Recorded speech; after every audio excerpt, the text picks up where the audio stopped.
everyone, my name is Ashley and I'm the Youth Public Services Librarian here at the Mechanicsville branch of the Pamunkey Regional Library System, and I'm super excited to be bringing this video to you all today. This goes along with the kits we've been handing out at the Mechanicsville branch, the February Take and Make, which are pinch pots, so it's like a little bag and there's clay inside, and it's to go along with the video that's about to get started. And this video is in partnership with the Fairfield Foundation out in Gloucester, Virginia. They do really awesome work out there with archaeology, preservation, and education. So I'm super excited to share this video with you all, and I hope you all enjoy. And thanks again to the Fairfield Foundation. All right.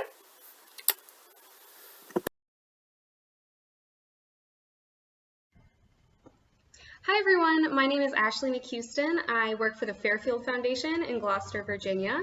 And we do archaeology, historic preservation, and educational outreach. And today I'm going to show you how to make a Virginia Indian style mini clay pot.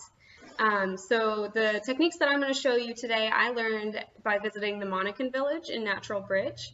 So if you want to see the real thing, you should go there and visit. They have lots of cool things to show you. It's a great place with really great people, so definitely go visit as soon as you can.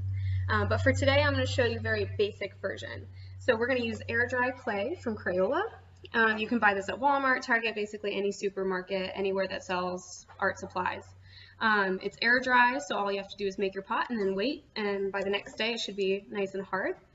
And this is the style of pottery that we're trying to make. So this is pretty typical Virginia Indian style pottery. It's got a round bottom, it usually has some designs on it. So there's some examples of designs, and I will show you that a little bit later. So we're going to get started. So I always start with a little ball of clay about that big. Again, we're making little mini pots. So if you want to make a bigger pot, you can use more clay, but we'll start small today. So I'm going to start by tearing off a little piece about that big, so a little less than half of it, and we're going to roll that into a ball. So you're taking your smaller piece and kind of rolling it in your hands to make a little ball like that, and then we're going to make a pinch pot out of this piece. So you're going to take your thumbs and press them into the center and kind of turn it around like this until you make kind of a bowl-shaped disc. See that?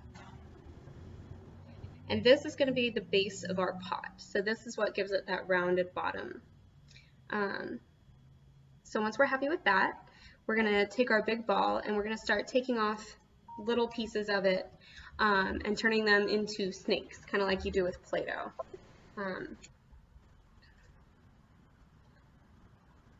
So I'm just going to take about that much off. It doesn't have to be exact.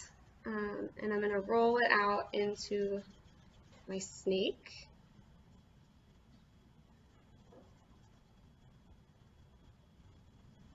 Like that.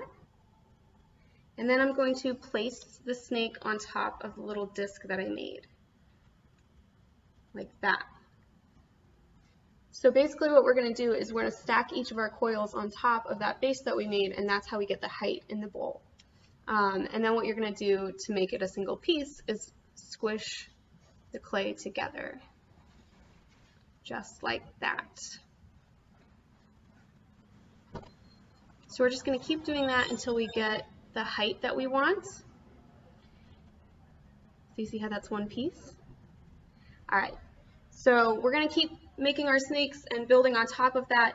The longer the pieces you make, the wider the pot is going to be. The smaller you make them, the tighter the circle is going to be. So if you want it to be kind of a, a round shape, then you'll start with small coils and then go big and then go small again. If you just want it to go out, then you'll start small and make them big. So I think I'm going to try to make mine come small at the top and wide in the middle. So I'm going to take another piece. I'm going to try to make this one a little bit longer.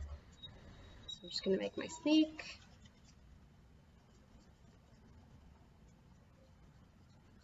Like that. And I'll put it on top of the pot right here.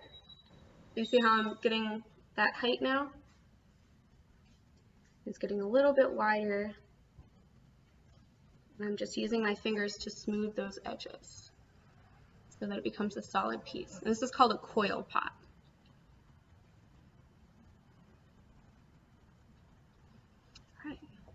So now I think I'll start making smaller snakes so that'll get small again up top.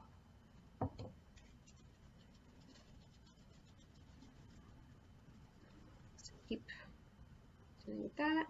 Now we have the luxury of buying clay, but you know, a couple thousand years ago you couldn't buy clay, you had to source it, and that's one of the things that you'll learn if you go visit the Monacan village, is where you find clay and how they made it so that they could make pots out of it.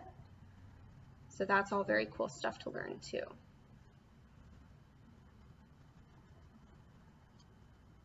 All right, so you see how it's starting to make a little bowl shape? All right, so I think I'll make one more with my remaining clay.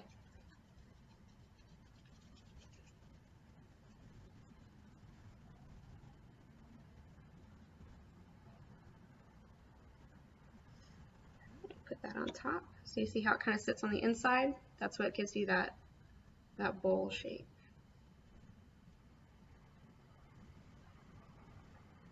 I'm just mushing the edges. There you go, you've got a little pot. Kind of cool, right? So I also like to use things that I find in the craft aisle to decorate it. So sometimes I'll use this fabric, and that gives kind of a cool fabric-y design. If we were doing archaeology and we found pottery that had this kind of design, we would call it fabric impressed. So you see how that kind of adds a design but also smooths out those edges. And that's important, of course, because we want a nice smooth pot. You can also, I have made these little dowels with cords wrapped around them. This is something that you would find when you're doing real Native American pottery as well, not with twine and a popsicle stick, but usually with a stick and some twine. Of course, you would make it with your hands. Again, something cool you can learn by watching somebody who really does this for a living.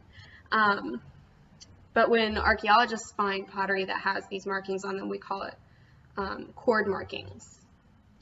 And this was really to smooth out the lines more than it was to add decoration, but it also adds pretty cool decoration. So you can see that right there. So that's cord marking. You can also take a popsicle stick or a skewer or a toothpick, and you can just add designs. So maybe you'll make some dots like that. Maybe you like to draw, so you can draw some animals or some geometric designs like that. You can really make it your own. So this is my little Virginia Indian style pot.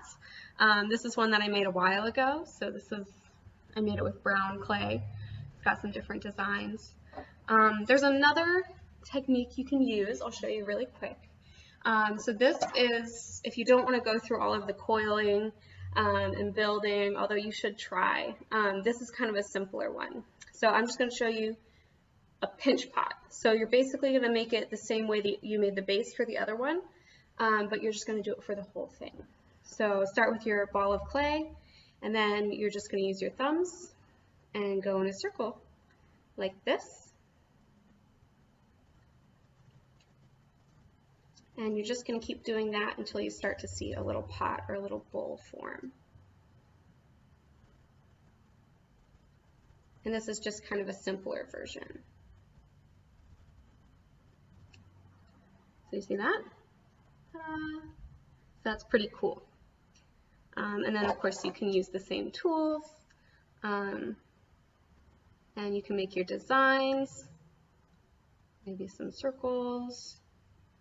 You could write your name on it, so just stuff like that. And that's how you make a little mini Virginia Indian style pot. If you want to learn more, you can contact us or check out our website, www.fairfieldfoundation.org, and feel free to reach out to us if you want to know more. And thank you for watching.